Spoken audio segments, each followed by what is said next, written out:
യുദ്ധസംഘർഷത്തിൽ ലോകത്ത് സ്വർണ്ണവില കുതിക്കുന്നു. പക്ഷേ കേരളത്തിൽ ഒരു പവൻ സ്വർണത്തിന്റെ വിലയിൽ ഇന്ന് 2400 രൂപയുടെ ഇടിവ്. എന്താണ് കാരണം? ഇറാനെതിരായ ഇസ്രായേൽ ആക്രമണത്തിന് പിന്നാലെ സുരക്ഷിത നിക്ഷേപമായ സ്വർണത്തിന്റെ ഡിമാൻഡ് കുത്തനെ കൂടി നിക്ഷേപകർ സ്വർണത്തിലേക്ക് തിരിഞ്ഞു. പക്ഷേ ഇവിടെ ഒരു ട്വിസ്റ്റ് ഉണ്ട്. രാജ്യാന്തര വിപണി അടഞ്ഞിരുന്ന ശനി ഞായർ ദിവസങ്ങളിലും കേരളത്തിൽ വില കുത്തനെ ഉയർന്നിരുന്നു. എന്തുകൊണ്ട്? സംഘർഷം രൂക്ഷമാകും, ഗൾഫ് മേഖല അസ്ഥിരമാകും, രൂപയ്ക്ക് സമ്മർദ്ദം വരും എന്ന പ്രതീക്ഷയിലാണ് വ്യാപാരികൾ വില കൂട്ടിയത്. 2 ദിവസത്തിൽ ഒരു പവന് 8440 രൂപ വരെ വർദ്ധിച്ചു.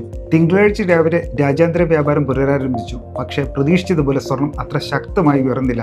അതായത് കേരളത്തിലെ വില ആഗോള യാഥാർത്ഥ്യങ്ങളെക്കാൾ ഉയർന്ന നിലയിൽ നിന്നു. ഫലം തിരുത്തൽ. ഇന്ന് 22 ക്യാരറ്റ് സ്വർണത്തിന്റെ 1 ഗ്രാമിന് 300 രൂപ കുറഞ്ഞു. ഒരു പവന് 2400 താഴ്ന്നു 1,24,520 രൂപയായി.